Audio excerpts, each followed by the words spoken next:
कहते हैं राधा राधा राधा, हरि रसना राधा राधा रट। जो राधा राधा बोलता है अनंत जन्मों के जितने भी शुभ अशुभ कर्म बांधने वाले प्रभु उन सबको नष्ट कर देते हैं, आगे लिखते ही नहीं है। ऐसे समर्थ नाम को प्राप्त करके भी आप यदि क्लेशित है, दुखी है, अशांत है, राग द्वेष जनित उससे जल रहे हैं, तो आप समझो कि आपका अभाग्य ही उदय हुआ है। ये जो नाम रूपी चिंतामणि मिली बहुत स्वादिष्ट है। राधा नाम सुधा रसम रसी तुम, अमृत रस झरता रहता है राधा राधा राधा। पर अभी हमारी जिह्वा विषयों का स्वाद लेती रहे, इसलिए राधा नाम का स्वाद नहीं मिल रहा। रटते रहिए तो राधा नाम सुधा रसम का स्वाद मिल जाएगा, फिर ये छूटेगा ही नहीं। स्वामी शरण जी महाराज हित धाम में थे, ऐसी राधा नाम में प्रीति हुई कि जैसे अपने लोग बराबर तिलक लगाते हैं फिर धोते हैं तो तिलक का चिन्ह बन जाता है, ऐसे तेजों में राधा नाम उनके मस्तक पर प्रकाशित हो गया था। दूर से झलकता था राधा ऐसे लिखा हुआ, क्योंकि निरंतर चिंतन राधा राधा राधा। पायो नाम चारु चिंतामणि, कहां रखना इस चिंतामणि को? उर करते न खसई हो, हृदय रूपी हाथ से इस चिंतामणि को कभी जाने नहीं देंगे। अर्थात निरंतर नाम का सुमिरन, चिंतन, मनन, जाप, कीर्तन, ये सामर्थ्य आपको आ जाएगी कि जो अब लो नशानी अब ना नशई हो। आज तक हमने किया जो भगवत व्यर्थत्व का हमारे हृदय में राज्य था, ये भोग लूं, ये देख लूं, ये सुन, अब नहीं, अब नहीं। जैसे श्री ध्रुवदास जी कह रहे हैं, ऐ मन, अब तक जो तूने कहा मैंने किया, अब तुझे वही करना होगा जो मैं कहूंगा। ये सामर्थ्य कहां से आई? नाम से आई। किसी ने एकांतिक में कहा कि मैंने शपथ ले लिया है कि इतने दिन अमुक विषय नहीं भोगूंगा। उनका गलत, क्योंकि ये शपथ टिकाऊ नहीं होगी। टिकाऊ शपथ उसी की होती जो शपथ लेता ही नहीं। वो ये नियम लेता है कि अब प्रभु के चिंतन के सिवा, भजन के सिवा, लीला गुणगान के सिवा और कुछ स्वीकार नहीं करूंगा, तो आपके अंदर सब वो सद्गुण आ जाएंगे। अब आप रोज चिंतन उस विषय का कर रहे हैं कि इतने दिन मैं नहीं करूंगा, तो लाभ क्या मिल रहा है? चिंतन विषय का हो रहा, संयोग हो नहीं रहा, जल रहे हो, तो मन ग्रहण किए हुए इस विषय को है, तो आप जलना, जो आपके हृदय में क्रिया हो रही वो आपको और हृदय को गंदा कर देगी। तन छाड़े मन गई रहे, दोनों ही दुख होए। हमें करना क्या है? पायो नाम चारु चिंतामणि, राधा राधा राधा वल्लभ राधा वल्लभ। ये विस्मरण ना हो, सब ठीक हो जाएगा, सब ठीक हो जाएगा। मान लीजिए आप, और आप सोचे कि मैं अपने संकल्प से रोक दूं, तो इतना बड़ा आप में अभी सामर्थ्य नहीं आई कि संकल्प से विषय आकर्षण को रोक दो। रसबल छूटे जो विषय तब ही तो सुख होए। जब नाम रस आ जाएगा, राधा नाम सुधा रसम, ये सब आपको ऐसे बमनवत दिखाई देने लगेगा।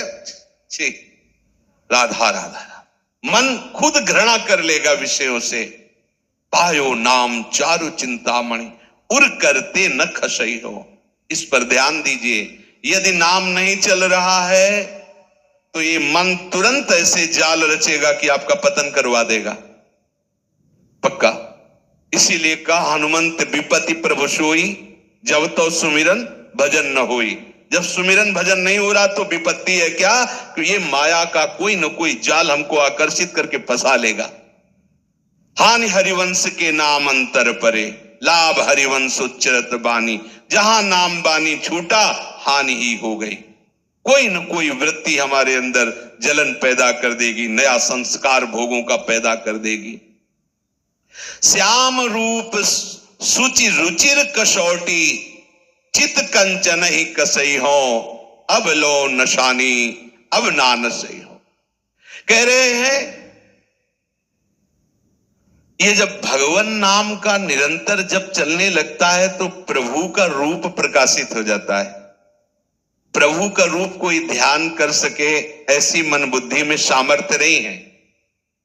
पर जिस समय हमारे हृदय में नाम चलने लगता है, जैसे ये कहा जाए कि आप प्रियाजू के रूप का ध्यान कीजिए, तो रूप का ध्यान तब होना जब वो प्रकाशित हो। प्रियाजू किसी की कल्पना का विषय तो है नहीं। प्यारोडुम क्षमते नहीं अच्छी सुखा दिए नाम तो यह ध्यान गम।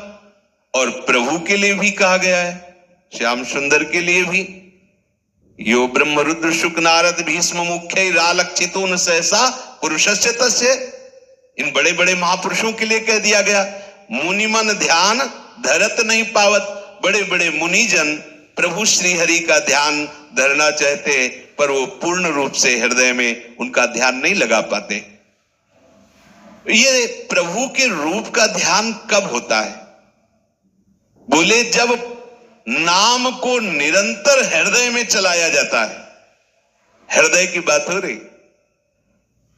जब नाम जिह्वा से चलता है तो कंठ में आता है, कंठ से हृदय में आता है।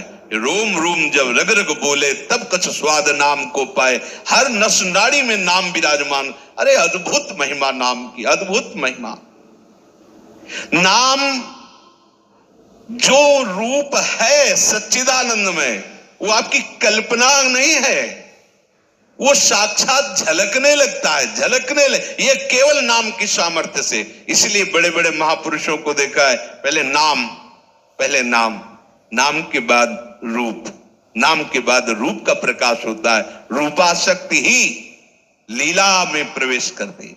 जब रूपाशक्ति बढ़ जाती है तो छिन छिन बिहरत संग, छिन छिन निरखत प्रेम भरी, छिन जस कहत अभंग, यह जो कृपा हरिवंश की। वो प्रतिपल उसी रूप के सानिध्य की लालसा से युक्त होकर निरंतर उन्हीं के समीप रहने लगता है। और ये रूप ऐसा है, ये कौन बात जो अबही और अबही और अबही और है, ये प्रतिपल वर्धमान रूप है। इसीलिए कभी भी रूप का पान करते हुए तृप्ति ही नहीं होती, क्योंकि प्रतिपल वो नया नया रूप प्रकाशित होता रहता है। तो प्रभु के श्याम सुंदर रूप की कसौटी बनाकर चित्त रूपी सोने को कसूंगा, अर्थात हमारे चित्त में सदैव रूप समा जाए। देखो, सारी साधना का उद्देश्य एक ही है, चित्त की एक एक वृत्ति भगवदाकार हो जाए। जब योगी लोग योग साधना में तत्पर होते तो चित्त वृत्ति का निरोध करके समाधि में स्थित होते हैं। भक्तजन प्रभु के नाम गुणगान के बल पर अपने चित्त की एक एक वृत्ति का भगवदाकार स्वरूप प्रकाशित कर देते। मुरारी पादार्पित चित्त वृत्ति, एक एक वृत्ति भगवदाकार। समझिए हमारी उपासना का स्वरूप क्या है। हम तभी मानेंगे कि ये खरा सोना है जब कसौटी पर कस लिया जाता है, तो हमारे चित्त का परिवर्तन हो गया है। इसकी कसौटी क्या है? हमारे आराध्य देव का रूप हमारे चित्त में समा जाए। श्याम रूप सुचि रुचिर कसौटी, चित कंचन ही कसई हो, अब लो नशानी अब ना नशई हो। ये प्रिया प्रीतम का ऐसा रूप है कि जो इस रूप के रसिक हो गए उनको ज्ञान वैराग्य धारण नहीं करना होता। पिय मूर्ति नयनन बसे, तेहि रस रहे समाए, ये लक्षण सुनि प्रेम के और न कछु सुहाए, और न कछु सुहाए। फिरे अपने मदमातो, कुटुंब देह ते जाए, छूट सब ही विधि नातो। ऐसा बावरापन चढ़ता है। उस बावरेपन का जो वैराग्य होता है वही प्रशंसनीय होता है।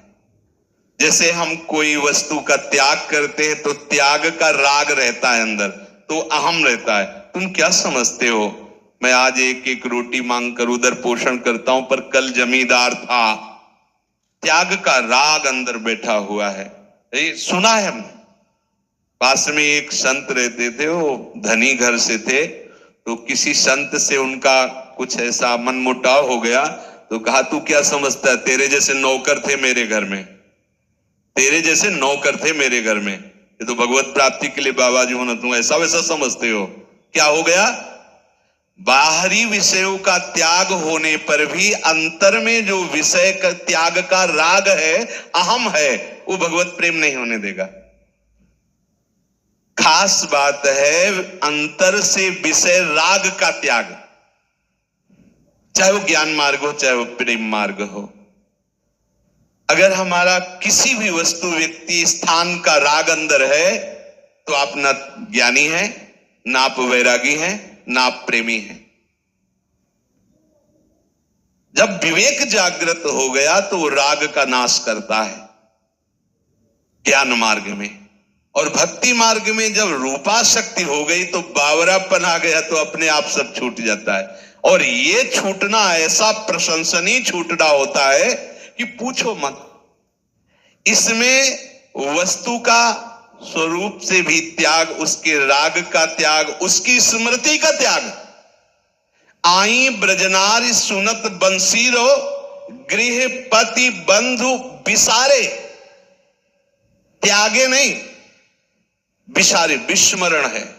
कुटुंब देह ते जाए छूट सब ही विधि नातो।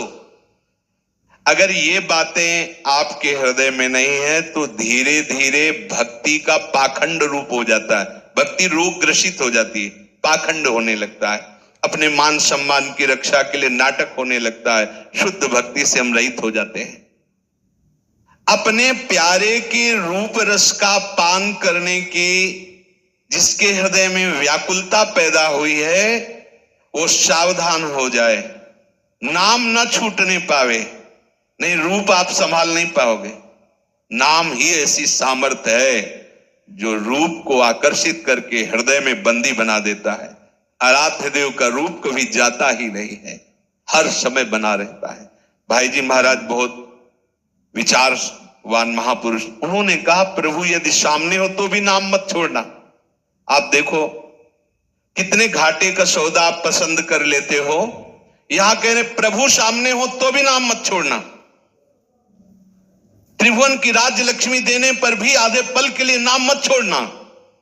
और हम उपासक हैं, हमारी दशा क्या है, थोड़े से अपमान की स्थिति में हम घंटों बोलते रहते हैं, थोड़े से सुख लाभ के लिए हम प्रभु का विस्मरण कर देते हैं। कैसी हमारी उपासना है, क्या हमारी भक्ति की स्थिति है। इसमें कसौटी कसो अपने चित्त को कि प्रभु के चिंतन के सिवा और क्या चिंतन होता है। ध्यान दो, अंदर अंतर्मुख होकर देखो। अगर आप ऐसा चिंतन नहीं करते, केवल बहिर्मुख किसी मान अपमान निंदा स्तुति लाभान सुख दुख में विचरण करे तो आप संसारी हो, चाहे जो वेश धारण किए उससे विशेष लाभ आपको नहीं मिलेगा। हमारी उपासना का स्वरूप है देह राग विस्मरण होकर के प्रभु के स्मरण में तन्मय हो जाना। तन्मया नाम चल रहा है, रूप चल रहा है, प्रभु की कोई बातें हमारे चित्त में आह्लाद उत्पन्न करें, उसी में डूबे हुए सेवा में हैं, कीर्तन गान कर रहे, लीला गान कर रहे, नृत्य कर रहे, उत्साहित हो रहे। हमें ये नहीं देखना कि कोई देख रहा है इसलिए मैं ऐसा कर रहा हूं। अगर ऐसी भावना है तो फिर शुद्ध भक्ति प्रकाशित होने में विलंब लगेगा। हमें केवल अपने आराध्य देव को देखना है।